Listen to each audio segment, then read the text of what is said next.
میرے دوستو، حضرت عبداللہ ابن مبارک رحمۃ اللہ علیہ فرماتے ہیں کہ میں حج کے بعد واپس آ رہا تھا کہ ایک سواری کو اپنی طرف آتے ہوئے دیکھا۔ جب سواری قریب آئی تو مجھے پتا چلا کہ اس پر کوئی عورت سوار ہے۔ میں نے اس کو سلام کیا، اس نے جواب میں کہا سلام قولا من رب الرحیم۔ اس نے آیت پڑھی تو میں سمجھ گیا کہ اس نے میرے سلام کا جواب دیا ہے۔ میں نے پوچھا آپ کہاں سے آ رہی ہے؟ کہنے لگی وَأَتِمُّ الْحَجَّ وَالْعُمْرَةَ لِلَّهِ، تم حج اور عمرہ اللہ کے لیے مکمل کرو۔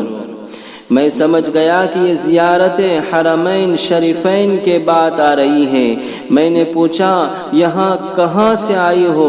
کہنے لگی من یضلل اللہ فلا ہادی لہ، جسے اللہ گمراہ کرے اسے ہدایت دینے والا کوئی نہیں ہوتا۔ میں سمجھ گیا کہ یہ راستہ بھول گئی ہے۔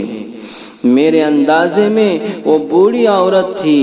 میں نے پوچھا اماں کدھر جانا چاہتی ہو؟ کہنے لگی ادخلوا مصر انشاء اللہ آمنین۔ میں سمجھ گیا شہر جانا چاہتی ہے۔ میں نے اس سے پھر کہا کہ مجھے بھی شہر جانا ہے، لہٰذا میں آپ کو راستے کی رہنمائی کرتا ہوں۔ کہنے لگی وَأَحْسِنُوا إِنَّ اللَّهَ يُحِبُّ الْمُحْسِنِينَ، تم نیکی کرو، اللہ تعالیٰ نیکوکاروں سے محبت کرتے ہیں۔ میں سواری کی نکیل پکڑ کر چل پڑا۔ کچھ دور چلنے کے بعد میں نے عربی کے چند اشعار پڑھنے شروع کر دیے۔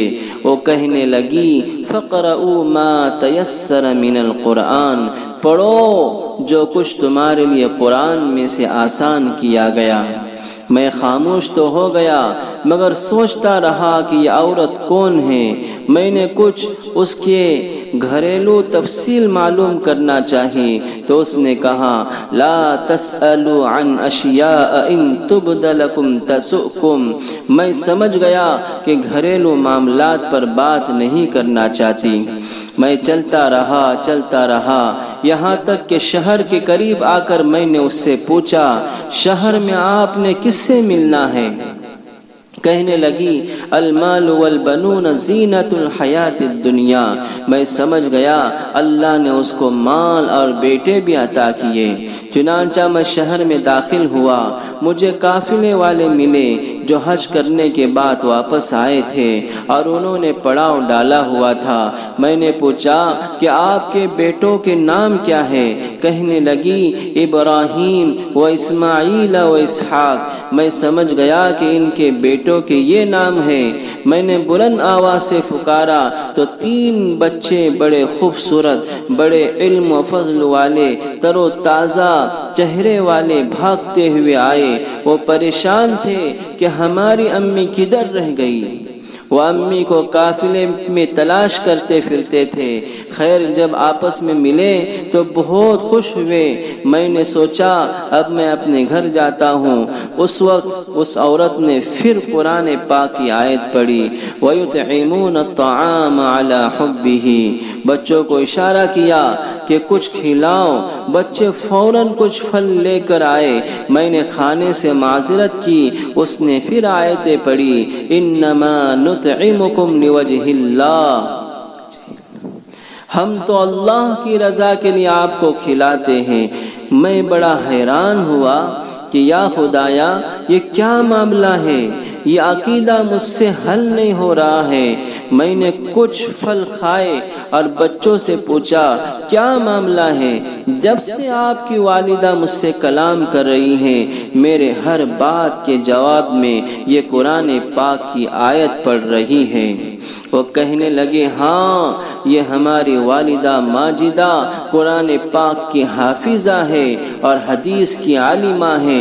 اس کے دل میں خوف خدا بیٹھ چکا ہے کہ قیامت کے دن مجھے اپنی باتوں کا جواب دینا پڑے گا، لہٰذا 20 سال سے قرآن کی آیات کے سوا کوئی لفظ اس کی زبان سے نہیں نکلا۔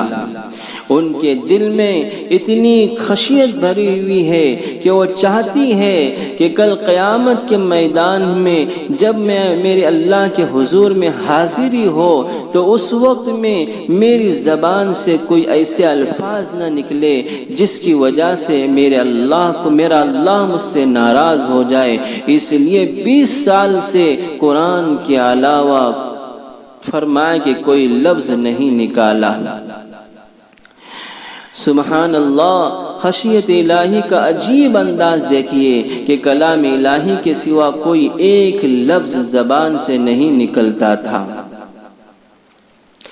میرے دوستو، جب قیامت کے دن ایسے لوگ اللہ کے حضور پیش ہوں گے جن کی زبان سے 20 سال تک قرآن کے علاوہ کوئی حرف نہ نکلا ہو، اور ایک طرف ہم جیسے بھی کھڑے ہو جس کی زبان سے ہر وقت کسی نہ کسی کے بارے میں کچھ نہ کچھ نکلا ہو، کسی کی غیبت کی ہو، کسی پر تہمت لگائی ہو، کسی کو گالی دی ہو، کسی کو ایسی بات کہی ہو جس سے اس کا دل دکھا ہو، اس کا دل ٹکڑے ٹکڑے ہوا ہو، تو ہمیں کتنی ندامت ہوگی اور کتنی شرمندگی ہوگی۔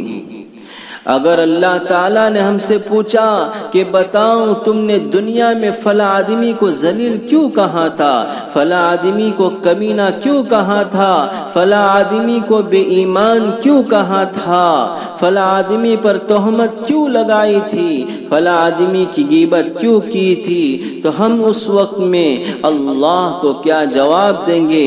وہاں تو جواب دینا مشکل ہو جائے گا، وہاں تو انبیاء علیہ السلام بھی تھراتے ہوں گے۔ چنانچہ حضرت شیخ عبد القادر جیلانی رحمت اللہ علیہ اپنی کتاب میں لکھتے ہیں کہ قیامت کے دن اللہ رب العزت اپنے جلال میں ہوں گے، نفسا نفسی کا عالم ہوگا۔ اللہ تعالیٰ عیسائیوں سے پوچھیں گے کہ تم نے مخلوق کو میرا شریک کیوں بنایا، میری ذات میں مخلوق کو شریک کیوں ٹھہرایا؟ تو وہ حضرت عیسیٰ علیہ السلام کا نام لیں گے۔ انہوں نے کہا تھا، اور حضرت عیسیٰ علیہ السلام کا نام لیں گے اور اللہ سے کہیں گے کہ انہوں نے ہم سے کہا تھا، تو اللہ تعالی حضرت عیسیٰ علیہ السلام سے پوچھیں گے کہ آپ نے کہا تھا۔ جب حضرت عیسیٰ علیہ السلام سے خطاب ہوگا، ہیبت الہی کے مارے ان کے بدن کے ہر بال سے خون کا قطرہ نکلے گا۔ جب میرے دوستو سچوں کے ساتھ یہ معاملہ ہوگا، پھر وہاں ہم جیسے جھوٹوں کا کیا حال ہوگا؟ آج زبان سے الٹی سیدھی باتیں نکالنا آسان ہے، مگر قیامت کے دن جواب دینا مشکل کام ہے۔ سرکار دو عالم صلی اللہ علیہ وسلم سے ایک مرتبہ سوال کیا گیا کہ اللہ کے نبی صلی اللہ علیہ وسلم، اکثر انسان کس وجہ سے جہنم میں جائیں گے؟ اللہ کے نبی صلی اللہ علیہ وسلم نے فرمایا، 2 اعضاء کی بد پرہیزی سے، یعنی وہ چیز جو 2 جبڑوں کے درمیان ہے، یعنی زبان، اور وہ چیز جو رانوں کے درمیان ہے، یعنی شرمگاہ۔ اکثر لوگ زبان اور شرمگاہ کے غلط استعمال کی وجہ سے جہنم میں جائیں گے۔ اسی لیے میرے دوستو، ہم بات کرنے سے پہلے سوچیں کہ میں کیا کہہ رہا ہوں، میں کیا بات کر رہا ہوں، کیا میرے بول سے کسی کو تکلیف تو نہیں ہو رہی ہے، کیا میرے بول سے کسی کا دل تو نہیں دکھ رہا ہے، کیا میری وجہ سے کسی کا گھر تو نہیں ٹوٹ رہا ہے، کیا میرے زبان سے کوئی ایسے کلمات تو نہیں نکل رہے ہیں جس سے میرا اللہ مجھ سے ناراض ہو رہا ہے۔ اسی لیے فرمایا، عقل مند اور ہوشیار وہ شخص ہے، عقل مند اور ہوشیار وہ شخص ہے جو بات کرنے سے پہلے سوچے، اور نادان اور بے وقوف وہ ہے جو بولنے کے بعد سوچے کہ میں نے ایسا کیوں کہا۔ آج تو کچھ لوگ ایک دوسرے کو خوش کرنے کے لیے جھوٹ بولتے ہیں، کسی پر طنز کرتے ہیں، کسی کا دل جلاتے ہیں۔ یاد رکھے تلوار کا وار جسم پر ہوا کرتا ہے مگر زبان کا وار ہمیشہ دل پر ہوا کرتا ہے۔ اسی لیے فرمایا یا ایھا الذین آمنوا لا یسخر قوم من قوم عسى ان یکونوا خیرا منہم، اے ایمان والو تم میں سے ایک جماعت دوسرے جماعت سے مذاق نہ کرے۔